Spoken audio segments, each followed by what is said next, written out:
Video lecture associated with using comparison operators in SQL. Now, comparison operators are only used in the where clause. So I'm going to, again, start right in Microsoft Access. I'm going to go into Query Design. I'm going to get rid of this Show Table dialog box. I'm going to click into the SQL window so that we are in the SQL writing environment. And then again, let's go into customer and shrink that down. All right, so we have our customer table, and then what we're going to do is going to write some where clauses.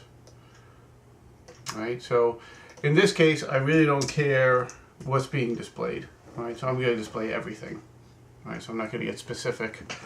I'm going to select star from customer T, and here we go in the where clause. So now there are a variety of situations where you can use comparison operators. So we can say equal to, and I think we did this almost right away. So we have customer state equals CA. Alright, so those are two apostrophes around the CA, and then when I run that, I only see customers who equal California. You can do some weird things with characters. You could actually say we're greater than CA, and what that does is that looks for anybody, and it uses an alphabetic scheme, so anything that would be A and B, any state that would start with A or B would get excluded. So this is, for all intents and purposes, showing everybody except the two from California. But if we really want to do that, we don't want to show people from California, we can say simply not equal to California. And when we run that, we get, again, the 14. But I wanted to show you that even with alphanumeric characters, you can use greater than and less than. So we've used equal, we've used greater than, we've used less than.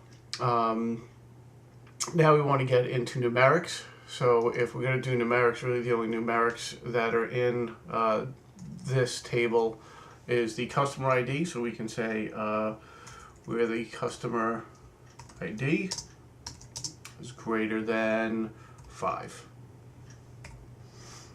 Run that.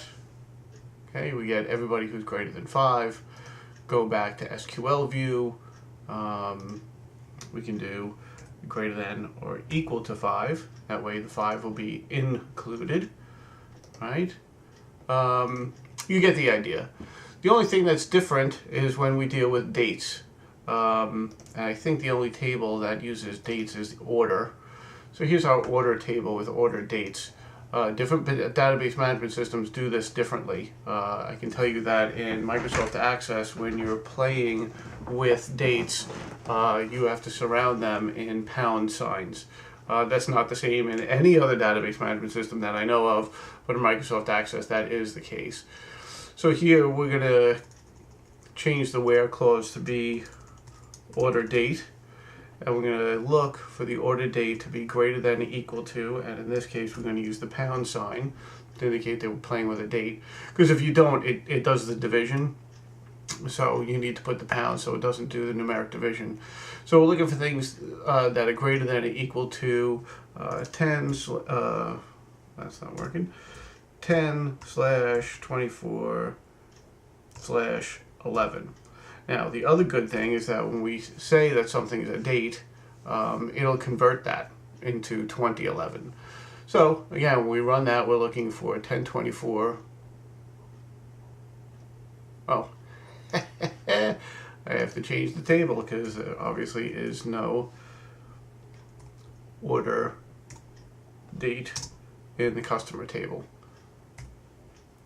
So we have to make this the order T table, and when we run that, we don't get anything. Oh, this is 2011. 2010 is what I want to do. I go back to SQL view and I change that to 10.